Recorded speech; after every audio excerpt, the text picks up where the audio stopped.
Sir ಈಗ ಅಶೋಕ್ ಅವ್ರ ಗಾಡಿನಲ್ಲಿ sir petrol bomb ಎಲ್ಲ ಇತ್ತು ಅಂತ ಹೇಳಿದ್ರು ಸಾಕ್ಷಿ ಇದೆಯಾ ಸರ್? ಏನಾದ್ರು ಫೋಟೋಸ್ ಏನಾದ್ರು ಇದೆಯಾ? ನಾವು ಕಂಪ್ಲೇಂಟ್ ಕೊಟ್ಟಿದ್ದೀವಲ್ಲ, ಪೊಲೀಸರು ಕಂಪ್ಲೇಂಟ್ ಕೊಟ್ಟಿದ್ದೀವಿ, ತನಿಖೆ ಆಗಲಿ, ಆಮೇಲೆ ನಾವು ಸಾಕ್ಷಿ ಎಲ್ಲ ಕೊಡ್ತೀವಿ. ಅವ್ರ ಕಾರಲ್ಲಿ ಇದ್ದಿದ್ದು ಗ್ಯಾರಂಟಿ. ಅವ್ರ ಕಾರಲ್ಲಿ ತಲವಾರು, ಲಾಠಿ, ದೊಣ್ಣೆ ಎಲ್ಲ ಇದ್ದಿದ್ದು. ಇಲ್ಲಾಂದ್ರೆ ದಾರಿ ತಪ್ಪಿದ ಮಗ ಇಲ್ಲಿ ಯಾಕೆ ಬರಬೇಕು? ಅಂದ್ರೆ ತಲವಾರು ಇವೆಲ್ಲ ನಮ್ಮ ಪಕ್ಷದಲ್ಲಿ ಕಚೇರಿನಲ್ಲಿ ಇಟ್ಬಿಟ್ಟು ಇವ್ರ ಕಚೇರಿನಲ್ಲಿ ಇದೆ ಅಂತ ಹೇಳಲಿಕ್ಕೆ ಒಂದು ಪ್ರಯತ್ನ ಮಾಡಿದ್ವಿ. ಆಮೇಲೆ ಇನ್ನು ಕೆಲವರು ಆ ದೊಡ್ಡಮೂರಿನಲ್ಲಿ ಬಿದ್ದು ಓಡೋಗ್ಬಿಟ್ಟಿದ್ದಾರೆ, ಕಾರ್ಯಕರ್ತರ ಮೊಟ್ಟೆಗಿಟ್ಟೆ ಏಟ್ ತಿಂದು. ಮುಖ್ಯಮಂತ್ರಿಗಳು ಎಲೆಕ್ಷನ್ ಮೇಲೆ ಇಲ್ಲಿ ಕೆಪಿಸಿಸಿ ಮುಂದೆ ಬಸ್ ಬಂದಿದೆ ಅಂತ ಹೇಳ್ತಾರೆ. ಮುಖ್ಯಮಂತ್ರಿಗಳು ಯಾವ ಇದಕ್ಕೂ ಮುಖ್ಯಮಂತ್ರಿಗಳಿಗೆ ಏನೂ ಸಂಬಂಧ ಇಲ್ಲ. ಆ ಡ್ರೈವರ್ಗೆ ಧಮಕಿ ಹಾಕಿ 3 ಬಸ್ ಇತ್ತಲ್ಲ, 3 ಬಸ್ಸು ಬರಬೇಕಾಗಿತ್ತಲ್ಲ, 2 ಬಸ್ ಯಾಕೆ ಬಿಟ್ಟರು? ಆ 2 ಬಸ್ನ ಪಾಕಿಸ್ತಾನಕ್ಕೆ ಕಳಿಸಿದ್ರು, ಅದು ನಾಗ್ಪುರಕ್ಕೆ ಕಳಿಸಿದ್ದಾರೆ. ದಾರಿ ತಪ್ಪಿಸ್ಕೊಂಡು ಕಾಂಗ್ರೆಸ್ ಆಫೀಸ್ ಕಡೆ ಯಾಕೆ ಬಂದರು? ಅಶೋಕನ ಕಾರಲ್ಲಿ ತಲವಾರು, ನಾಡ ಬಾಂಬು, ಪೆಟ್ರೋಲ್ ಬಾಂಬ್ ಎಲ್ಲ ಇತ್ತು. ಅದನ್ನು ಪೊಲೀಸರು ತನಿಖೆ ಮಾಡಬೇಕು. ಇಲ್ಲಿ ಗ್ಲಾಸ್, ಒಂದು ನೀರಿನ ಬಾಟ್ಲ್ ಗ್ಲಾಸ್ ಎಸೆದ್ರಲ್ಲ, ಅದರಲ್ಲಿ ಪೆಟ್ರೋಲ್ ಇದ್ದಿದ್ದಂಥ ಬಾಟ್ಲ್ ಅದು. ಇವನ್ನೆಲ್ಲ ತನಿಖೆ ಮಾಡಬೇಕು. ಇವ್ರಿಗೆ ಕಾಂಗ್ರೆಸ್ ಆಫೀಸ್ ಮುಂದೆ ಬಂದು ಕಾಂಗ್ರೆಸ್ ಪಕ್ಷದ ಮೇಲೆ ಪೆಟ್ರೋಲ್ ಬಾಂಬ್ ಹಾಕಕ್ಕೆ ನಾವೇನು ಬಿಟ್ಬಿಡ್ತೀವೇನೋ? ನಾವು ಬ್ರಿಟಿಷರ ವಿರುದ್ಧ ಹೋರಾಟ ಮಾಡಿರೋರು, ಬ್ರಿಟಿಷರ ಬೂಟ್ ನೆಕ್ಕಿದವರಲ್ಲ ನಾವು. ಆದ್ದರಿಂದ ಇವರು ನಮ್ಮ ಕಾಂಗ್ರೆಸ್ ಪಕ್ಷದ ಕಾರ್ಯಕರ್ತರ ಬಗ್ಗೆ ಆಗಲಿ, ಕಾಂಗ್ರೆಸ್ ಪಕ್ಷದ ಕಚೇರಿ ಮೇಲೆ ಹಲ್ಲೆ ಮಾಡೋದೇನಾದ್ರೂ ಎಲ್ಲ ಉದಾಹರಣೆಗಳು ನಾನು ಕೊಡಕ್ಕೆ ಇಚ್ಛೆ ಬೀಳ್ತೇನೆ. RSS ಅವರು, ಭಾರತೀಯ ಜನತಾ ಪಾರ್ಟಿಯವರ ಕಚೇರಿಗಳಲ್ಲಿ ಏನೇನು ಇತ್ತು ಅಂತ ಹೇಳಿ,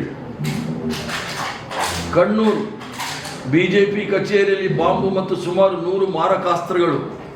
ದಿನಾಂಕ 11/13/2016 ಇಸ್ವಿನಲ್ಲಿ ಘಟನೆ ನಡೆದಂಥದ್ದು ಚಕ್ರಕಲ್, ಕಣ್ಣೂರು ಜಿಲ್ಲೆ. BJP ಕಚೇರಿ ಸಮೀಪ BJP RSSನ 10 ಕಾರ್ಯಕರ್ತರಿಂದ ಗುಂಪಿನಿಂದ ಪೊಲೀಸರು ನಾಡ ಬಾಂಬ್, ಸ್ಟೀಲ್ ಬಾಂಬ್ಗಳನ್ನು, ಕತ್ತಿಗಳನ್ನು, ಕೊಡಲಿಗಳು ಮತ್ತು ಕಬ್ಬಿಣದ ರಾಡ್ಗಳನ್ನು ವಶಪಡಿಸಿಕೊಂಡಿದ್ದಾರೆ. ಸ್ಥಳ ಕಣ್ಣೂರು ನಗರದ BJP ಜಿಲ್ಲಾ ಸಮಿತಿ ಕಚೇರಿಯ ಪಕ್ಕದ ಜಾಗ. ನೆಡುಂಗಾಡ್ RSS ಕಚೇರಿ, ತಿರುವನಂತಪುರಂ ಕಚೇರಿಯ ಒಳಗಿನಿಂದ ಆಯುಧ ಮತ್ತು ಬಾಂಬ್ ತಯಾರಿಕೆ ಬಳಸಬಹುದಾದ ರಾಸಾಯನಿಕ ಪತ್ತೆ. ಪೊಲೀಸರೇ ದಾಳಿ ಮಾಡಿ RSS ಕಾರ್ಯಕರ್ತರನ್ನು ವಶಪಡಿಸಿರ್ತಕ್ಕಂಥದ್ದು. ಈ ಥರ 100 ಪ್ರಕರಣಗಳು ಭಾರತೀಯ ಜನತಾ ಪಾರ್ಟಿ ಅವರ RSS ಅಲ್ಲಿ ಇರ್ತಕ್ಕಂಥ ನಾವು ನೋಡ್ಬೋದು. ಕಾಂಗ್ರೆಸ್ ಪಕ್ಷದವರಲ್ಲಿ, ಕಾಂಗ್ರೆಸ್ ಪಕ್ಷದ ಕಚೇರಿಗೆ ಬಂದರೆ ನಿಮಗೆ ಸಿಕ್ಕೋದಿಲ್ಲಿ ತ್ರಿವರ್ಣ ಧ್ವಜ, ಗಾಂಧಿ ಟೋಪಿ, ಇವು ಮಾತ್ರ ಸಿಗುತ್ತೆ. ಇನ್ನು ಇಲ್ಲಿ ಲಾಠಿ ಆಗಲಿ, ತಲವಾರಾಗಲಿ, ಚಾಕು ಆಗಲಿ ಯಾವುದು ಸಿಗೋದಿಲ್ಲ.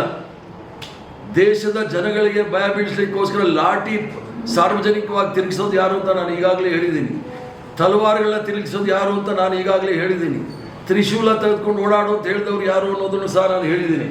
ಇಷ್ಟೆಲ್ಲ ಇದ್ರೂ ಸಹ ಇವರ ಕಚೇರಿನಲ್ಲಿ ಏನಿರುತ್ತೆ ಅದೇ ರೀತಿಯಲ್ಲಿ ಕಾಂಗ್ರೆಸ್ ಪಕ್ಷದ ಕಚೇರಿನೂ ಸಹ ಇರುತ್ತೆ ಅಂತ ತಿಳ್ಕೊಂಡಿರ್ತಕ್ಕಂಥದ್ದೇ ಇವರಿಗೆ ದೊಡ್ಡ ಭ್ರಮೆ ಆಗಿರೋ. RSSನ ಪದಾಧಿಕಾರಿ ಯಶವಂತ್ ಸಿಂಧೆ ಅಂತೇಳಿ RSS ಪದಾಧಿಕಾರಿ ಕೋರ್ಟ್ಗೆ ಹೋಗಿ ಅಫಿಡವಿಟ್ ಸಲ್ಲಿಸಿದ್ದಾರೆ.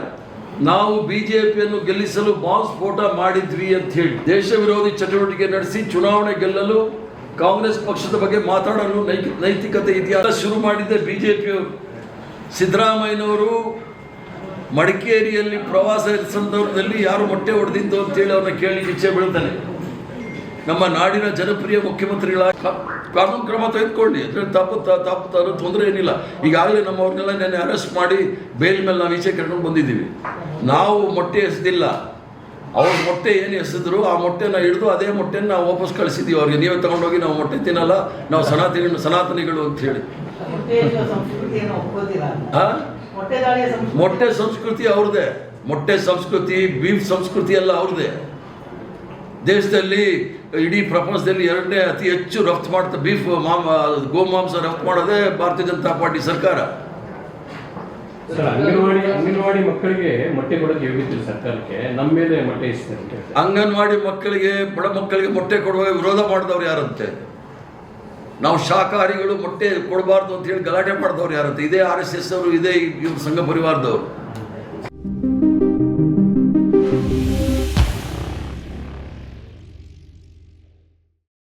ಈ ಕಾರ್ಯಕ್ರಮದ ಪ್ರಾಯೋಜಕರು Gadiyar group of companies, specialized in piling and shoring, engineering consultancy, firefighting, steel structures, real estate. Office, SIT Tower, Silicon Oasis, Dubai, UAE.